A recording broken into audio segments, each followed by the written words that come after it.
Everyone, আসসালামু আলাইকুম, welcome back to my channel. প্রিয় দর্শক, আজকে আমি তোমাদের সাথে শেয়ার করব। অ্যাকচুয়ালি দেখছো, কথা বলার আগে আমি কথা গুলিয়ে যাচ্ছি, পেঁচিয়ে যাচ্ছে, যাই হোক ব্যাপার না, ইগনোর করে যাও। এখন কথা হয়েছে, আজকে আমি তোমাদের সাথে শেয়ার করব একটা mini blog. No mini blog না, ব্লগটাকে আমি একটু বড়ই বানাবো, 5-6 মিনিটের বানাবো, ঠিক আছে? তো যাই হোক, তোমরা দেখতে থাকো। যেটা নিয়ে কথা বলতেছিলাম, একটা গান তো ভাইরাল হয়েছে কিছুদিন আগে, তাহসান খানের, যেমন রঙে রঙে রঙিন হব, রঙের মেলায় ভেসে যাব। এই গানটা আমার খুবই ভালো লেগেছে। আসলে একটা সময় শুনতাম যে তাহসান খান নাকি খুবই জনপ্রিয়, বাট কেন তারা মানুষ এত ভালোবাসে সেটা আমি জানতাম না, বুঝতাম না।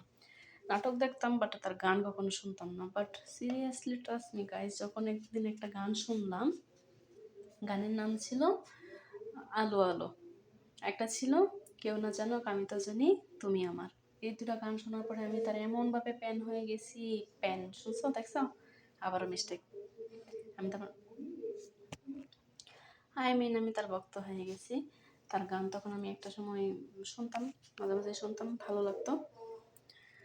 তো এখন যে গানটা ভাইরাল হয়েছে, যে রঙের মেলায় হারিয়ে যাব গানটা আর কি, এত ভালো লাগছে। তাসনিয়া পারিনের কণ্ঠটা অনেক সুন্দর ছিল, আর তাহসান খানের তো ফ্যান আমি। তো সত্যি অনেক ভালো লাগছে গানটা। আমি এখন রান্না করতে করতে মাঝে মাঝে গুনগুন করে গাই যে রঙে রঙে রঙিন হব, রঙের মেলায় হারিয়ে যাব। ভুলে গেছি যদিও, যাই হোক। তবে গানটা সত্যি খুব ভালো লেগেছে। আমি গুনগুন করে গাইতে আমার ভালো লাগে। মনে মধ্যে কেমন যেন একটা প্রেম প্রেম জেগে ওঠে। এখন কথা হয়েছে, তাহসান খানের তো আমি ফ্যান, তার মানে গান টান শুনি, ভালো লাগে। এখন কথা হয়েছে কি, যে নতুন আরেকটা গান ভাইরাল হয়েছে না, যে যার কথা ভেবে শিহরণ। এই গানটাও যে আমার এত ভালো লাগছে, কি বলবো তোমাদেরকে। আমি ফেসবুকে একটা স্ট্যাটাসও দিয়ে দিছি এই গানটা দিয়ে, মানে গানটা আপলোড করছি, মানে একটা শর্টস ভিডিও আপলোড করে আমি সাথে ক্যাপশন দিয়ে দিছি যে ভালোবাসার কি শক্তি, তাই না? শখের মানুষের থেকে ভালোবাসা পাইলে পৃথিবীর সমস্ত ক্লান্তি ভুলে থাকা যায়। তারপরে আমি একজনকে মিন করে উদ্দেশ্য করে লিখছি, thanks for coming in my life, কারণ গানটা এতটাই বেশি ভালো লেগেছিল। তো এই দুটা গান অনেক বেশি ভালো লাগছে আমার, তাই ভাবলাম তোমাদের সাথে একটু আমি শেয়ার করি, তাই শেয়ার করলাম। আই হোপ তোমাদেরও ভালো লাগবে। যদি ভালো লাগে যাও গানগুলো শোনো। আমি বলতেছিলাম যে গানের প্রমোশন আমি করতেছিলাম, ওটাও নয়, গান আমার ভালো লাগছে, অনেক ভালো লাগছে। যেরকম যার কথা ভেবে শিহরণ, এই গানটা তোমরা শুনবা আর জাস্ট ফিল করবা যে গানের লাইনগুলো কতটা সুন্দর।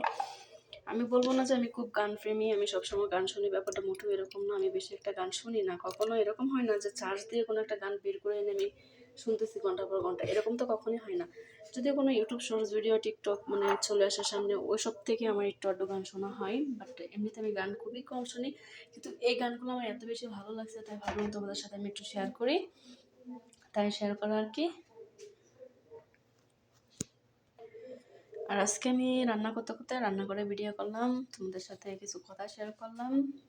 ক্যামেরার সামনে আসি নাই, আসবো নেক্সট টাইম, ব্যাপার না। তো আজকে আমি দুপুরবেলা কী কী খাবো তোমাদের সাথে সেটাও শেয়ার করলাম। এই যে দেখো, তোমরা চিনতেই পারছো এগুলো, তাই না? এই যে আমি দেখিয়ে নিচ্ছি, এগুলো খাওয়া শরীরের জন্য খুবই খুবই খুবই ভালো, অনেক ভালো। একটা তরমুজ আছে, এই গরমে তরমুজ খেতে কার না ভালো লাগে, আমার তো অনেক বেশি ভালো লাগে। তো তোমরা ভালো থেকো, আর guys please subscribe my channel, আমার সাথেই থেকো। আমার এসব বকবক শোনার জন্য মাঝে মাঝে চলে আসবা, আমার কথাবার্তা শোনার জন্য। আর আমার নাম কি, আমি কি করি, কোথায় থাকি, সব কিছু জানতে হলে আমাকে কমেন্ট করবা, ঠিক আছে? এখানে কি আমার চেহারা দেওয়া যাবো? গাইস, যেখানে আগে একটা ফ্রিজ ছিল, যেখানে আমি এইভাবে ক্যামেরা ধরলে তখন আমার চেহারা দেওয়া যেত, তাই আমি ভয় পেয়ে গিয়েছিলাম। কারণ এখন আমার চেহারার অবস্থা এতটাই খারাপ হয়ে আছে, মেকআপ করে নিই, একদম ফ্রেশ হয়ে নিই, তো তাই ভাবলাম ক্যামেরার সামনে আসা বোধহয় আমার উচিত হবে না।